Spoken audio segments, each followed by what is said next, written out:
ไอ้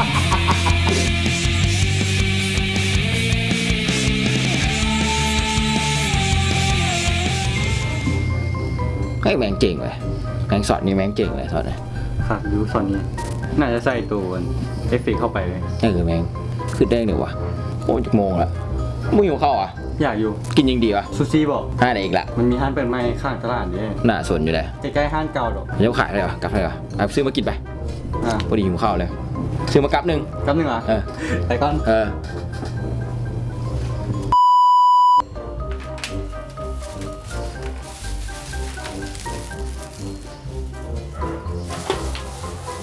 ยังมาจบอ่ะ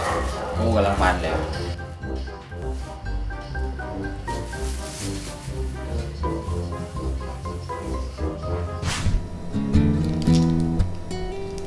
คำหนึ่งก่อนซะ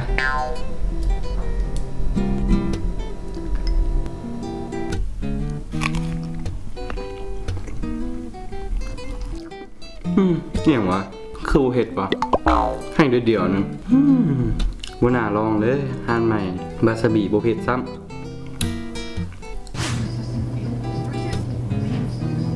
โอ้โหขึ้นสีห้องกูเลยเหรอวะโอ้โหเบิร์ดคักๆกูเบิ่งเบิร์ดคักๆแล้วเนี่ยเป็นไง ซูชิยันได้อยุแต่บาสบีบ่หึงลองชิมไหม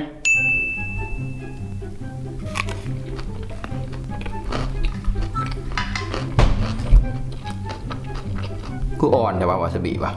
เรือวาซาบิบ่แห้งวะเอาสิกูมีวิธีกินวาซาบิแบบใหม่ที่วายมันแห้ง มีใหม่อีกละเอามารอรูปเป็นยังไงมาใหม่ตลอด เดี๋ยวพวกเจ้ามีวิธีกินวาซาบิแบบใดๆลองคอมเมนต์มาผมดูวิธีกินวาซาบิแบบใหม่ข้างทับบิเราจะใส่ประมาณนี้ซะเดี๋ยวสิมาลองเบิ่งว่ามันสิส่งปฏิกิริยาแบบใดกับข้างแรก No! God, please, no!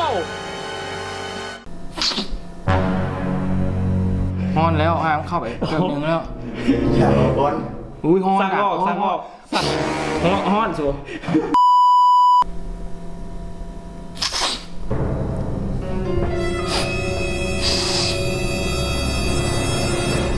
เฮ้ยแมงโมได้โบรู้สึกเว้ยมันฮ้อนอยู่แถวนี้เสือมันบ่ เข้าไปดิ มันบ่เข้าดิ นั่นเหรอเขาเสียวน้ำใส่ในหน้าฝาอีกหน่อยนึงแล้วบีบวาซาบิลงใส่แล้วเขาจะก่อยให้มันเป็นน้ำแล้วจะใส่ดังแล้วมาเบิ่งมันสิเกินอีกขึ้นเดี๋ยวไปเตรียมน้ำกันมา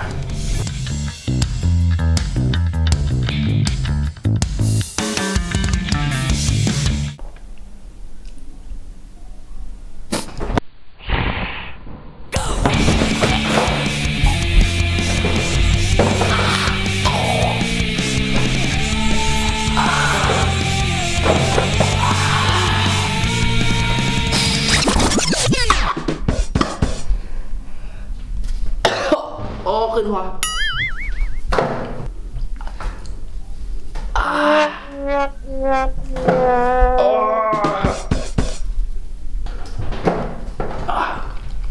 น้ำตากูออกมึงเดียววะแมงเผ็ดแท้โอ้แมงเผ็ดแท้แมงสุดติงเลยแต่เดียวไปอ่างก่อน โอ้ยเมื่อกี้นะ acting เหรอบ่ได้เบิ่งของแท้นี่เป็นฝาเช่นไอ้เบิ่งซ้ำแต่ว้าว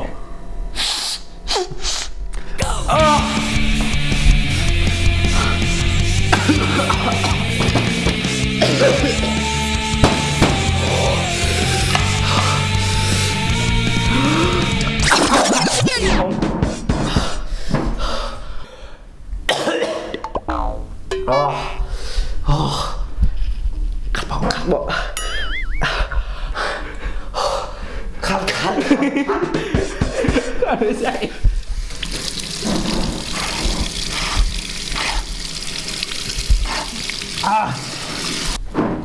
มานะมันสิแหง เบิ้งนี่หันแก่ก็ได้แม่งแซ่บดัง ปุ่มกี้นี่นะขึ้นเลยดาวคาน มันคือบอกว่าถ้วยเลย กูเฉยนี่ ว่าเขาไปหมอบอกไปดีเลยว่าไปสมควรละล่างดังไป